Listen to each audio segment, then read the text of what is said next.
Welcome back to the Kosi Arsenal podcast. My name is Kosi. We'll come back to a brand new video.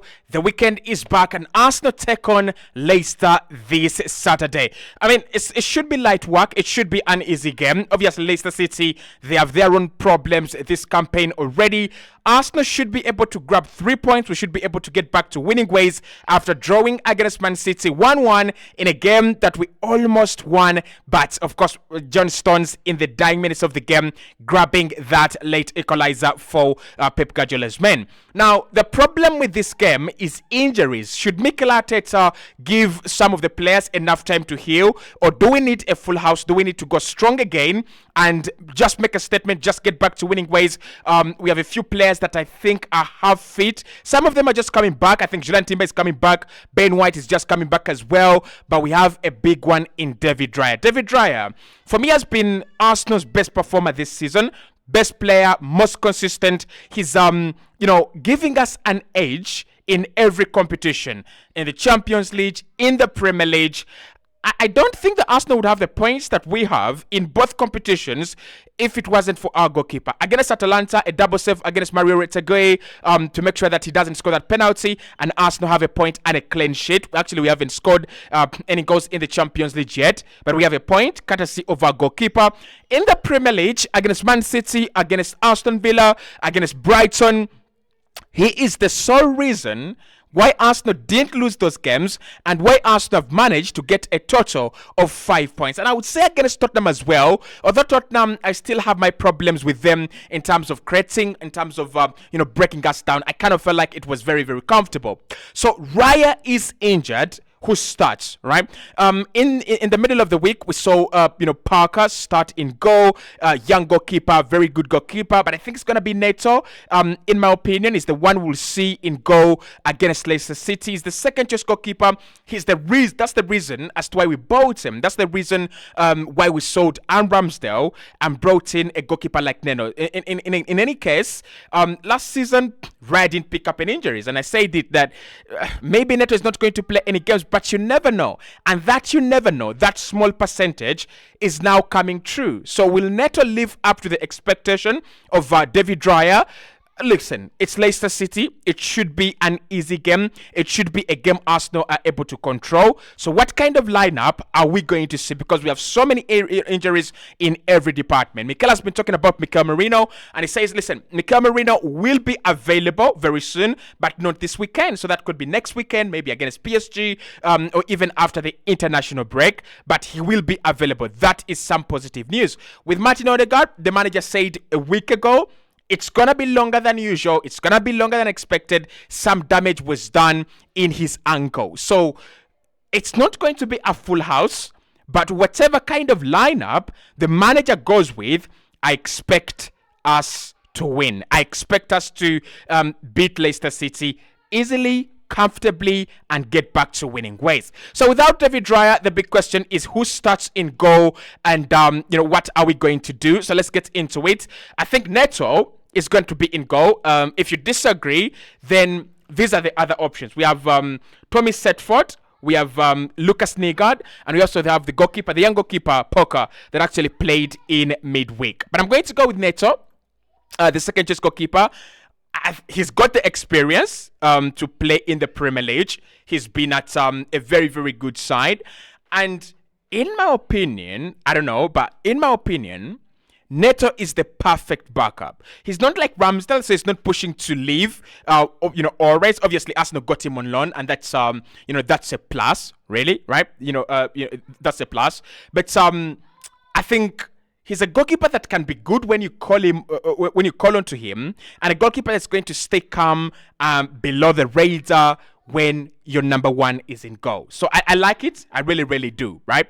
So I've gone with Neto in goal. I hope that is actually positive. Now, in the back line, towards the end of the Manchester City game, we saw a couple of injuries. Calafiori was taken off, but of course he played in midweek, so that should be enough evidence that it will be okay. Ben White had slight issue.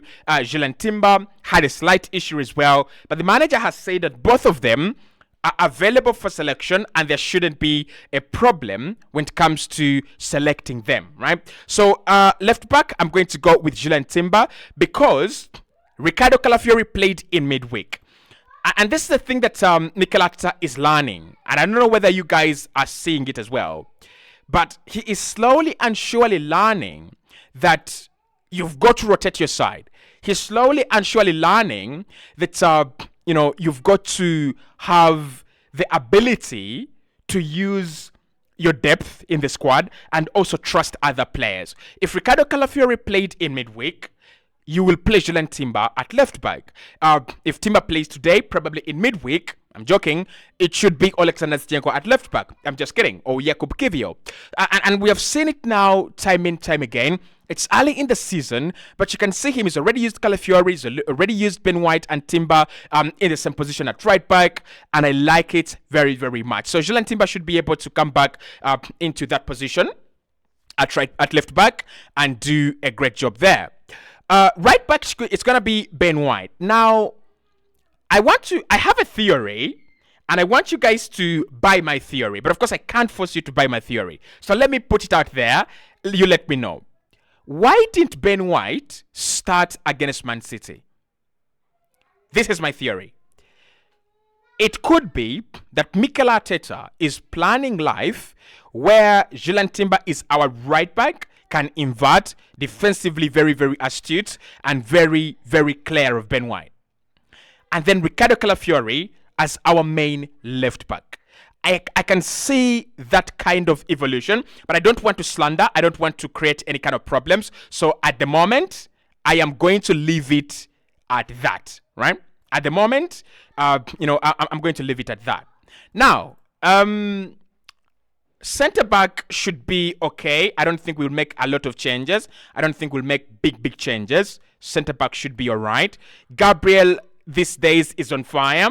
And if I can give you a prediction, do not place your money on this one. I'm just saying, go and try to bet that Gabriel Magalhaes will score. Just do that, right? Just do that. So Gabriel Magalhaes and William Saliba. Saliba has been solid. He's been all right.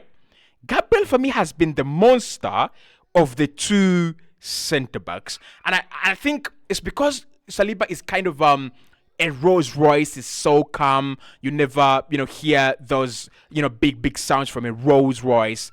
So that's it. So calm on the ball, so calm off the ball.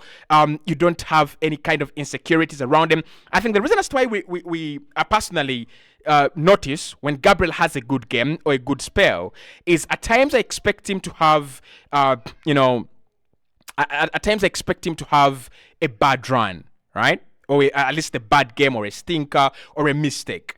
And it's consistently becoming a player that we can actually trust. So this should be the back four that we see over the weekend. And if you're Leicester City and you see this kind of setup, yes, Neto is not the usual goalkeeper, and we might have a different approach when it comes to ball distribution. Now, he's not the worst goalkeeper at ball distribution, but I don't think he's at the level of David Raya. So this could be another Ramsdale in goal in terms of distribution, but we should be okay and we should be all right. In midfield, Partey did not play in midweek, so we expect a comeback from Thomas Partey in that midfield. Against Man City, especially in the second half, I thought he had a good game. He was a little bit better. So I'm going to go Thomas Partey at the best of the midfield. Declan Rice played a little bit better against Bolton. And I think the manager literally was trying to give him, a game to boost his confidence, right? Because Rice is among the players that massively and desperately needs to rest in our squad. But the reason why the manager played him in midweek, and I understood it, was you're off form, right? You are off form. So we've got to play you through this rough, patch. And then when you get to the end of the tunnel, then maybe we can think about rotating you. But at the moment, you need as much game time to boost your confidence and come back on form. He played well. I think his anticipation was okay. I think the way he was stealing the ball from the opponent was okay. I think the usage when he stole the ball or won the ball back was actually very okay as well. So these two in midfield, the question, Leandro Trossard is not there. I don't want to see Kai Havertz misplaced. where do we turn to in terms of that number 10? And for the first time, for the very, very first time, I think it should be Ethan Nwaneri. Now, I'm not sure if I have Ethan Nwaneri in this Dan best. I do. Not first, of course, but I do have Ethan Nwaneri. So, Nwaneri, Thomas Partey, and Declan Rice should be able to do a job against Leicester. Occasionally, what I think Mikel Arteta could do, and what he will do, is play Kai Havertz in that number 10, and then allow Declan Rice and Thomas Partey to kind of just press on. That is also okay, because we are playing Leicester. We'll find a way maybe to score 1 or 2 goals in that game, or even 3 actually as well. But Ethan Nwaneri, I was impressed with the Bolton Wanderers performance. 2 goals in that game, but the way he was occupying goal-scoring positions, his runs, his timing, his pressing, his desire, him and Lewis Skelly, marvelous players, absolutely big talents that Arsenal have got on their hands right now. Now, I've done a video criticizing the forward line, and I've said that we need a change. Is this the game where we start to see a bit of a change? Saka, for me, is untouchable. I do not know why Mikel played him against Bolton. Was it because he wanted, for the same reason that he played Declan Rice? You're not yet giving me the results that I want. Therefore, I'm going to put you out there and you go against a lucky opposition for you to find your confidence, for you to gain your form. Maybe that could be a reason. But either way, I liked the performance. So we go with him, Saka on the right. Gabriel Jesus is back. Martinelli is there. Sterling is there. And Kai Havertz. But I think up top, I'm still going to go with Kai Havertz. I've not seen a player that has played there, and I've been like, okay, I'm convinced. So it's still Kai Havertz for me up top. And then on the left wing, that's where we have the conversations. Martinelli, Gabriel Jesus, Raheem Sterling. Sterling, no. He played in midweek, so you could rest him. Jesus, no. So I'm going to go with Gabriel Martinelli. I think I've said it enough that we've got to rotate him. We've got to change him. Sterling had a good game, didn't he? He had a good game. He likes to play that kind of free role that Mikel Arteta really loves, and I like it. But let's give Gabriel Martinelli one more chance in one more game. Again, this is purely hypothetical. If he doesn't play well, then I'm going to say you've got to drop him for the coming games, right? You've got to start playing Raheem Sterling there. But this would be my starting 11. Most of the injuries that we are concerned about are actually coming back. So Neto in goal, Timber, Gabriel, Saliba, and White, Nwaneri, Thomas Partey, and Rice, Martinelli, Havertz, and Bukayo Saka. And that should be a team that beats Leicester 3-0, 4-1, 5-2, whatever kind of scoreline we want, we can achieve it against Leicester. We are going to create good chances. We are at home. I have a problem, by the way. When Arsenal are at home, I don't back them as much as I would back them, or as much as I would want to back them when they are away. And this is because, listen, this is because our performances at home have come with a lot of surprising results. There are games where we play and you're like, we should be able to beat Villa at home, and we don't even score a single goal.